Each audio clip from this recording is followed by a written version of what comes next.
اس کے ساتھ چائنا بھی ہے، اس کے ساتھ جو ہے رشیا بھی ہے، اور اس کے ساتھ خود مڈل ایسٹرن کنٹریز کا وہ جو ہوسٹیلٹی تھی ایران کے خلاف وہ ختم ہو گئی. دیکھیے ان کا پلان کیا تھا. ان کا پلان یہ تھا کہ ہم حملہ کریں گے اور یہ مڈل ایسٹرن کنٹریز جو ہے وہ ہماری حمایت میں آ جائیں گے. یہ ایران کے خلاف لڑنے کے لیے تو کوئی تو آیا نہیں، کوئی آیا نہیں. ایون یو اے ہی نہیں گیا لڑنے کے لیے، انہوں نے صرف اپنا دفاع کیا. تو کسی نے بھی ایران کے خلاف جو ہے وہ محاذ جنگ نہیں کھولا مڈل ایسٹرن کنٹریز میں سے. تو اس لیے یہ جو امریکہ یا ان کی اسرائیل کی جو اسٹریٹجی تھی کہ ایران کے خلاف عرب ملکوں کو استعمال کریں گے، وہ بھی نہیں ہوئی. اچھا، اب اس جو میں ہے وہ ایک سوال میں آپ سے پوچھتا چلوں. بار بار اب ایران کی طرف سے یہ بات سامنے آ رہی ہے، اور وہ ظاہر ہے کہ ڈونلڈ ٹرمپ جو تھریٹ کرتے ہیں، دھمکی دیتے ہیں، اس کے دھمکی کا جواب ایران کی طرف سے آتا ہے، اور وہ یہ کہتے ہیں کہ اب یہ خطے تک محدود نہیں رہے گی جنگ، یہ خطے سے آگے جائے گی. اس کا کیا مطلب آپ نکال رہے ہیں سر؟ اس کا مطلب یہ ہے کہ اگر ایران کے خلاف دوبارہ امریکہ نے اور اسرائیل نے کارروائی کی ہے تو یہ 4 5 6 ملک جو اس وقت امن پروسیس کو انکریج کر رہے ہیں، یہ امریکہ کی حمایت کے بجائے یہ ایران کی حمایت کریں گے. کیونکہ دیکھو یہ ساری دنیا کو سمجھ میں آ گیا ہے کہ یہ it is not Iran or it is not Saudi Arabia یا it is not Qatar, it is all Muslim. ان کے خلاف جو بھی ان کا بغض ہے وہ اس کو نکالنے کی کوشش کر رہے ہیں. تو اس لیے وہ خطے میں اس لیے پھیلے گی کہ پھر اس میں نہیں نہیں، وہ کہہ رہے ہیں چائنا بھی خطے سے انوالو آگے جائے گی. خطے میں پھیلنے کی ہے. بات نہیں کر رہے، وہ خطے میں تو ہے ہی نا جنگ. ابھی بہت سارے ممالک پہ ایران نے حملہ کیا، ایران نے جواب دیا، تو وہ تو خطے میں تو موجود ہے جنگ. وہ کہہ رہے ہیں خطے سے ہم آگے لے جائیں گے اس کو. اس کا کیا مطلب ہے سر؟ خطے سے آگے لے جانے کا مطلب یہ ہے کہ ہوتی جو ہیں وہ ساؤتھ پیسیفک اوشن میں، جو انڈین اوشن ہے اس میں بھی وہ راستے بند کر دیں گے، اور یہ جو بحری راستے کھلے ہیں ان کو بھی وہ بند کر دیں گے. اس کا یہ مطلب ہے. تو اس کا ایفیکٹ ساری دنیا پہ ہوگا. ایسا نہیں ہے کہ ابھی یہ تو اپنا ہرموز جو بند ہوئی ہے اس سے تو چند ممالک جو ہے وہ ایسٹرن ممالک، خاص طور پر جاپان، چائنا، پاکستان یا دوسرے ممالک اس سے متاثر ہو رہے ہیں. لیکن یہ ہے کہ جو باقی جو ہوتیز کے قبضے میں ہے، جو ان کے سفیر آف انفلوئنس میں جو ایریاز ہیں، اگر انہوں نے بھی حملے شروع کر دیے ان کے اوپر، جہازوں کے اوپر، ٹینکرز کے اوپر، تو اور مسئلہ ہوگا. نہیں، تو اس اس کا لیے کیا یہ جو مطلب یہ نہیں ہے کہ ایران کے پاس کوئی ایسے بھی میزائل ہیں جو جو امریکہ تک جا سکتے ہیں یا یورپ تک جا سکتے ہیں، کوئی وہاں بھی نشانہ بنا سکتے ہیں امریکی انسٹالیشنز کو؟ دیکھیے ایران کا جو اصل ہدف ہے وہ اسرائیل ہے، ہم۔ اور اسرائیل کا جو اصل ہدف ہے وہ ایران ہے. اب یہ امریکہ تک جانے کی کوئی ضرورت ہی نہیں ہے. ایرانیوں نے یہ کہا تھا کہ امریکن بزنس انٹرسٹ کو ہم نقصان پہنچائیں گے. نہیں، ایک یو اے ای برطانیہ میں میں اور امریکی اڈا ہے نا. یہ جنگ جو ہوئی ہے اس دوران یہ بات سامنے آئی تھی، برطانیہ میں ایک امریکی اڈا جو ہے وہاں تک مارک کرنے کی بات ہو رہی تھی کہ ایران کے پاس یہ صلاحیت ہے کہ اس اڈے کو بھی نشانہ بنا سکتا ہے. تو کیا اس کا مطلب یہ نہیں ہے کہ وہ برطانیہ میں بھی جا کے یا برطانیہ میں موجود امریکی اڈوں کو نشانہ بنائے؟ تو پھر ظاہر ہے کہ خطے میں پھیلے گی نہ جنگ، اور خطے سے آگے جائے گی نہ، پھر برطانیہ بھی اس میں شامل ہو جائے گا. دیکھو ایران کے لیے اس وقت بڑی ہی فیوریبل پوزیشن رہی ہے گلوبلی. ہم۔ ٹریڈیشنلی ایران کے خلاف یورپ بھی رہا ہے، برٹن بھی رہا ہے، اور مڈل ایسٹرن کنٹریز بھی رہے ہیں، اور ساؤتھ ایشیا میں بھی سوائے انڈیا کے ایران کے ساتھ بہت زیادہ تعلق پاکستان کا بھی نہیں رہا ہے. کیونکہ ایران کی جو حکومتیں تھیں وہ جو ریلیجیسلی انسپائرڈ گروپ ہے جو رول کر رہا ہے وہ بڑا ہارڈ لائنر ہے. تو لیکن ان کو یہ فائدہ ہوا ہے کہ اس دفعہ امریکہ نے اور اسرائیل نے اکیلے حملہ کیا ان کے اوپر. برطانیہ نے بے شک اڈے وڈے دیے ہوں گے ادھر سے، قبرص وغیرہ میں ہیں آگے پیچھے، لیکن اڈے بے شک ان کے استعمال ہوئے ہوں، لیکن ان کے خلاف کاروائی کرنے سے ایران کو فائدہ نہیں ہوگا. ایران نے دیکھو نا، ہم ایران نے جو ابھی آگے بڑھتے پوزیشن ہیں. لے لی اوکے ہے. اوکے، بات آ گئی آپ کی، پوائنٹ نوٹڈ سر. تو ہم آگے بڑھتے ہیں. اب میں ذرا بات کر لوں ابراہم اکارڈ کے حوالے سے، جو مسلسل ماضی میں بھی کہتے رہے ڈونلڈ ٹرمپ، اور اب تو وہ بہت زور دے کر کہہ رہے ہیں کہ جو جو ابراہم اکارڈ میں آئے گا اس کو معاشی فائدہ، اقتصادی فائدہ اور سفارتی فائدہ، ہر قسم کا فائدہ پہنچے گا. اور پاکستان سے انہوں نے خاص طور سے کہا ہے، ترکیہ سے بھی کہا ہے، سعودی عرب سے بھی کہا ہے کہ وہ ابراہم اکارڈ میں شامل ہو جائیں. سعودی عرب کی طرف سے جواب آ گیا ہے. انہوں نے کہا کہ جب تک فلسطین کا معاملہ حتمی طور پر سامنے نہیں آتا، یعنی اس کا مسئلہ حل نہیں ہوتا، اس وقت تک ہم اس میں شامل نہیں ہو سکتے. لیکن پاکستان کیا کرے کہ پاکستان تو اس وقت امریکہ کی طرف سے میڈیشن کر رہا ہے. اس کا مطلب ہے امریکہ کا مکمل اعتماد حاصل ہے پاکستان کو. اب ایران کی طرف سے میڈیشن کر رہا ہے، اس کا مطلب ہے ایران کا بھی مکمل اعتماد حاصل ہے. لیکن اگر یہ صورتحال ہوئی کہ ڈونلڈ ٹرمپ حکم دے رہے ہیں، ایک طرح سے وہ حکم ہی دے رہے ہیں کہ وہ آپ ابراہم اکارڈ میں شامل ہو جائیں، تو پاکستان میں جرت ہے کہ انکار کر سکے؟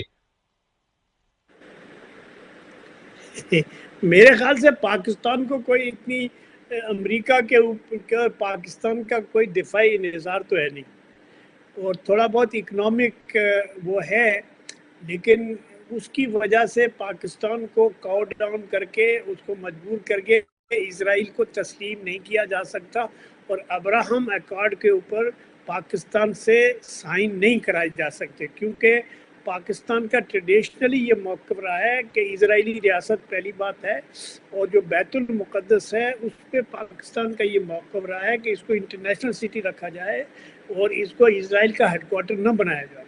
تو اس لیے پاکستان کا اتنا جلدی ماننے کا امکان نہیں ہے. یہ الگ بات ہے کہ پاکستان کو اسرائیل اور انڈیا کی طرف سے اور یو اے ای کی طرف سے افغانستان کے ذریعے خطرات ہیں.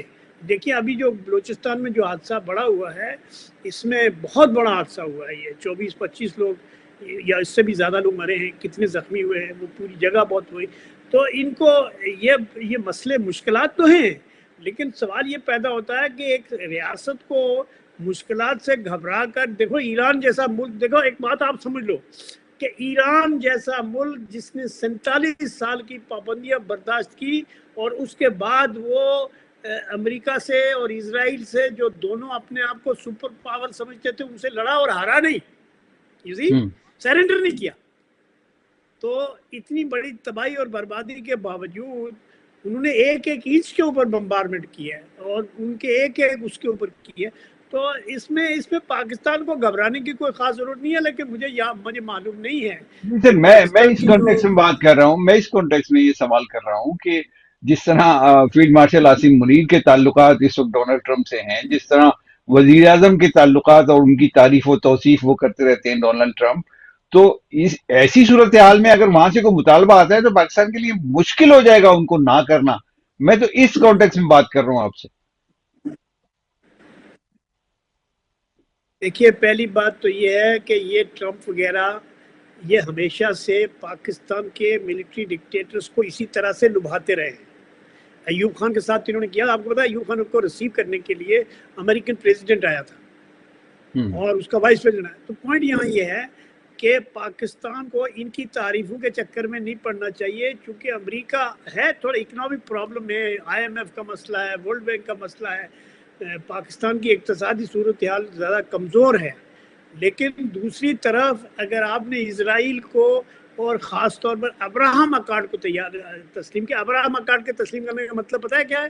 کہ بیت المقدس جو ہے وہ اسرائیل کا کیپٹل ہوگا، اس کا یہ مطلب ہے. تو اس لیے پاکستان کے لیے تو بہت مشکل ہوگا. جو بھی حکومت یہ فیصلہ کرے گی اس کو پاکستان کے عوام کا غیظ و غضب کا شکار ہونا پڑے گا. سر چاہے عوام نے جتنی کیا بھی سر، دیکھیں بہادری نا، ہو یا اگر جتنا بھی گورنمنٹل شہرت ہو. لیول پہ اگر اتنا، دیکھیے عاصم منیر کے بارے میں کہا جاتا ہے کہ وہ پاکستان کے اب تک کی تاریخ کے سب سے زیادہ طاقتور آرمی چیف، اور اب تو وہ اس سے بھی بڑھ کر چیف آف ڈیفنس فورسز ہیں، تو ان کا تو عہدہ اور بھی زیادہ طاقتور ہے. اب وہ تینوں افواج کو کنٹرول کر رہے ہیں. ماضی میں کبھی ایسا ہوا نہیں کہ کسی نے تینوں افواج کو بیک وقت کنٹرول کیا ہو. ایک بات. دوسری بات یہ کہ ان کے تعلقات کی نوعیت بہت قریبی ہے ڈونلڈ ٹرمپ سے. تو اب ایسی صورت میں اگر کوئی فیصلہ سرکاری سطح پر ہو جائے تو عوام کیا کریں گے بیچارے؟ وہ تو بس مطلب احتجاج ہی کر سکتے ہیں. وہ تو پہلے بھی احتجاج کر رہے ہیں، گورنمنٹ کے خلاف وہ احتجاج کر رہے ہیں، لیکن وہ احتجاج نہیں کیا. مطلب احتجاج کی اجازت نہیں دی جاتی پاکستان کے عوام کو. اس وقت بہت ساری پابندیاں ہیں پاکستان کے عوام پر، میڈیا پر پابندیاں ہیں. دیکھیں تو ایسی صورت دیکھیں میں یہ آپ بات آپ کیا کریں گے؟ یہ جو بات آپ کی ہے کہ فیلڈ مارشل جو ہیں وہ ان کے بارے میں بین الاقوامی طور پر اور انٹرنیشنلی ان کو سب سے زیادہ طاقتور پاکستانی لیڈر سمجھا جا رہا ہے.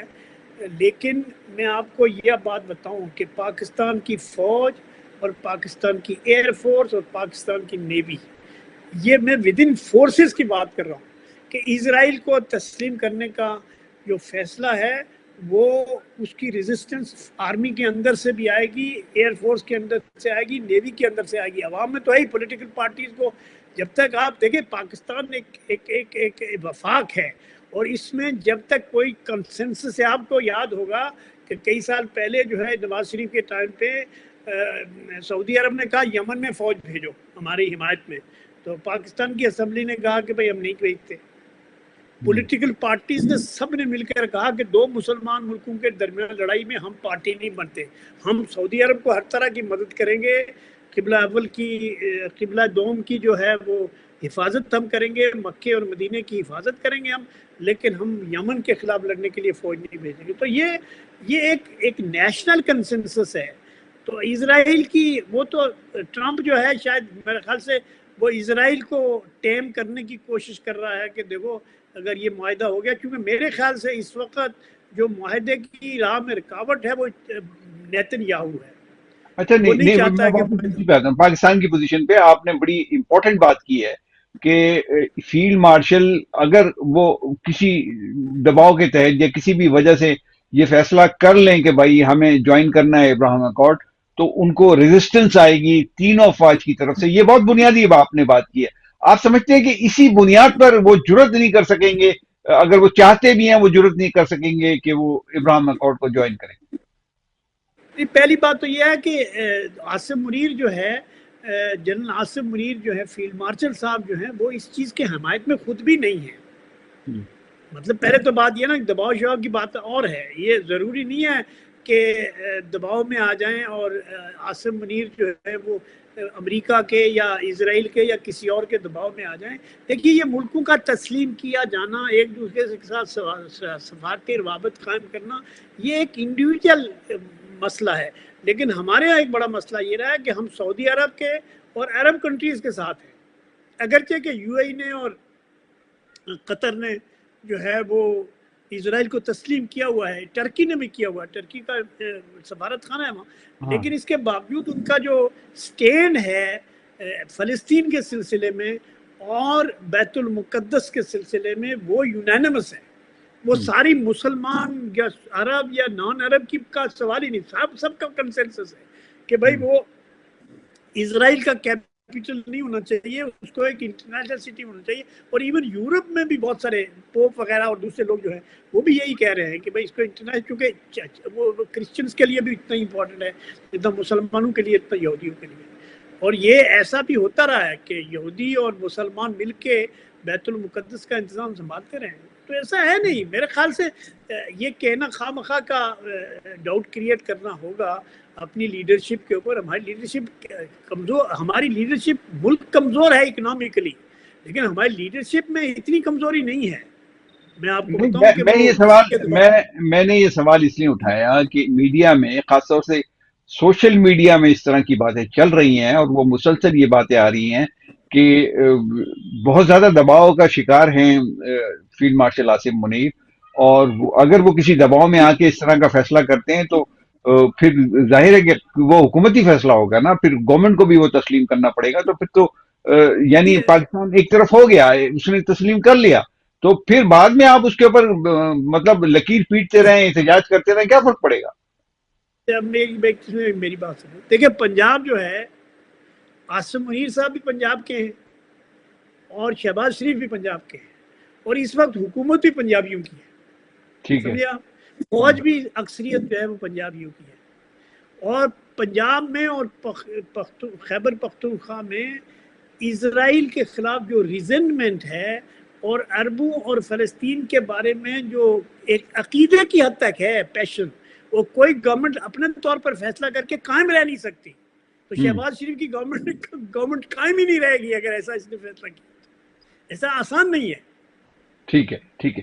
اب پوائنٹ ٹیکن سر. اب میں اگلا سوال یہ بتائیے کہ ترکیہ اس پہ کیا رد عمل دے گا، اور اس کا بھی کیا موقف پاکستان کی طرح، یا سعودی عرب اس پہ کیا رد عمل دے گا، جو کہ وہ دے چکا، لیکن پاکستان کو یہ سپورٹ حاصل ہے کہ بھائی دو بڑے ممالک بھی میرے ساتھ ہیں تو پھر ہم تو نہیں جائیں گے اس وقت. سارے عرب ملک ان کے ساتھ ہیں. ایون جو قطر، جن لوگوں نے تسلیم کیا ہوا ہے، ٹرکی اور قطر دو ایسے ملک ہیں جنہوں نے یہ اسرائیل کو تسلیم کیا ہوا ہے، ان کی ایمبیسیز وہاں ہیں. لیکن ابراہم اکارڈ کو تسلیم کرنا ایک بہت ڈیفیکلٹ ڈیسیژن ہے، ایون فار عرب، ٹرکش قطریوں کے لیے. ہمارے لیے تو اور بھی مشکل ہے، کیونکہ ہمارا جو ایشو ہے وہ stretch back to Muhammad Ali Jinnah, the founder of Pakistan. تو انہوں نے تسلیم نہیں کیا، تو کوئی بھی آدمی اس کو کرے گا. ان تمام، میں اس بات کو دیکھیں، میں تو اس بات کا حامی ہوں کہ اسرائیل کے ساتھ سفارتی تعلقات ہونا چاہیے، تو سارے اسلامی ملکوں کے ہونے چاہیے، سارے عرب ملکوں کے ہونے چاہیے. لیکن اس کا مطلب یہ نہیں ہے کہ بنیادی اصولوں پر آپ فیصلہ کر لیں کہ بیت المقدس ان کا کیپٹل. ابراہم اکارڈ میں اور کیا ہے؟ وہ تو یہی کہہ رہے ہیں نا، بیت المقدس کو حوالے کر دو، اسرائیل کا کیپٹل بنائیں گے. ٹھیک ہے ٹھیک ہے. بہت شکریہ آپ کا سردار صاحب. آپ نے گفتگو کی، بڑا اہم اور حساس موضوع آج ہم نے ڈسکس کیا. خاص طور سے ہماری گفتگو کا جو دوسرا پارٹ تھا ناظرین، وہ بہت امپورٹنٹ تھا، اور سردار صاحب نے بہت ہی زیادہ اہم بات کی ہے اس میں کہ اگر کسی مرحلے پر پاکستان کی فوجی قیادت نے یہ فیصلہ کیا کہ ہم ابراہم اکارڈ میں جا رہے ہیں، تو پھر ان کو زبردست ریزسٹنس ملے گی، زبردست مزاحمت ملے گی. ایک تو خود فوج کے اندر سے، پھر دوسری عوامی سطح پر بھی بڑی زبردست ریزسٹنس موجود ہے. تو اس کا یہ ساری گفتگو آپ کے حوالے، اب اس کو تجزیہ آپ کیجئے. میں اجازت چاہتا ہوں. اللہ حافظ.